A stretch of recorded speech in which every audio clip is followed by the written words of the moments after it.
बिस्मिल्लाहिर्रहमानिर्रहीम। अस्सलाम वालेकुम माय डियर स्टूडेंट्स। सबसे पहले आप लोगों को वेलकम है द एक्सीलेंस एकेडमी प्लेटफॉर्म पर। डियर स्टूडेंट्स, आज हमने सिस्टमैटिक्स का एक टॉपिक डिस्कस करना है जिसका नेम है एवोल्यूशनरी स्पीशीज़ कॉन्सेप्ट। इसे हम डिटेल में स्टडी करेंगे, लेकिन उससे पहले आप लोगों से रिक्वेस्ट है आप वीडियो के एंड तक देखिएगा और चैनल को लाइक शेयर एंड सब्सक्राइब कर दें। Thank you so much.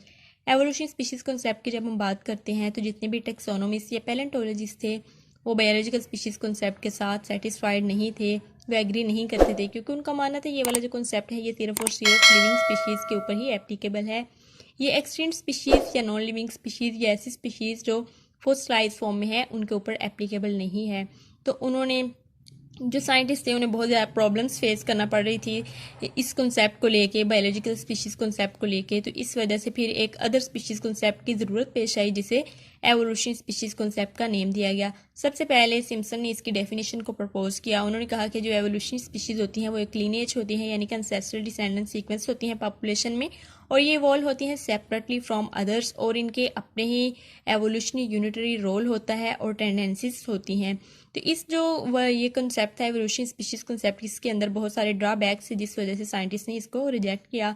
सबसे पहला ड्रॉबैक ये था कि ये जो डेफिनेशन है ये फाइलेटिक लिनेज की है, ये स्पीशीज़ की डेफिनेशन नहीं है। तो साइंटिस्ट ने इस वजह से इसे मानने से इनकार किया। सेकंड ड्रॉबैक इसके अंदर ये था कि ये सिर्फ और सिर्फ इंसिपिएंट स्पीशीज़ आइसोलेटेड पॉपुलेशन के ऊपर ही एप्लीकेबल है। ये सिंगल स्पीशीज़ या जिन्हें हम फुल स्पीशीज़ कहते हैं उनके ऊपर एप्लीकेबल नहीं है। इंसिपिएंट स्पीशीज़ डियर स्टूडेंट्स ऐसी स्पीशीज़ होती हैं जो कि अभी फुल स्पीशीज़ नहीं बनी होती, बल्कि फुल स्पीशीज़ बनने के मरहले में होती हैं। तो इस वजह से इसको, ये जो कॉन्सेप्ट था इसको रिजेक्ट किया गया।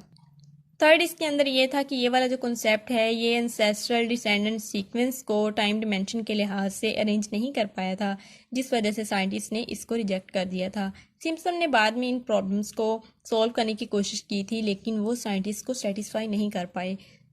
इसके बाद एक और साइंटिस्ट आए जिनका नाम विले था। उन्होंने कहा कि एक सिंगल एवोल्यूशनरी लिनेज को सब डिवाइड नहीं किया जा सकता एंसेस्ट्रल और डिसेंडेंट स्पीशीज़ के अंदर।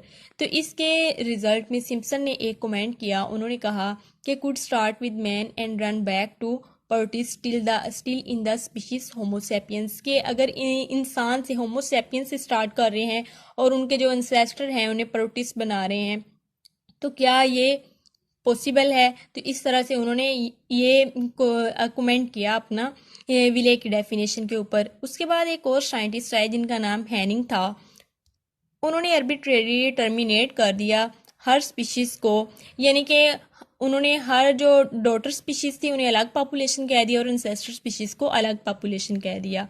लेकिन उन्होंने पेरिपेटिक स्पीशीज़, जो कि एक बहुत बड़ा फैक्ट था, उसे उन्होंने एक्सप्लेन नहीं कर पाए। वो पेरिपेटिक स्पीशीज़ में ऐसा होता है कि जो मेन पॉपुलेशन होती है उसके अंदर कोई भी चेंजेस नहीं आती, जबकि जो पॉपुलेशन सेपरेट हो जाती है पेरीफेरी से, एक छोटा सा ग्रुप जो सेपरेट होता है उसके अंदर तो चेंजिंग आ जाती हैं। तो इस तरह से उन्होंने भी ये पेरीपेटिक स्पीशीज़ को यहाँ पे डिफाइन नहीं किया था कि किस तरह से ये वाली जो डेफिनेशन है उनके ऊपर एप्लीकेबल है। तो इस तरह से डियर स्टूडेंट्स डिफरेंट साइंटिस्ट आते रहे और उन्होंने एवोल्यूशनरी स्पीशीज़ कॉन्सेप्ट की डिफरेंट डेफिनेशंस दी। तो ये था हमारा आज का टॉपिक। होप सो आपको लेक्चर समझ आया होगा। काइंडली आप चैनल को लाइक शेयर एंड सब्सक्राइब करें and stay connected for more videos. Thank you so much. अल्लाह हाफिज़।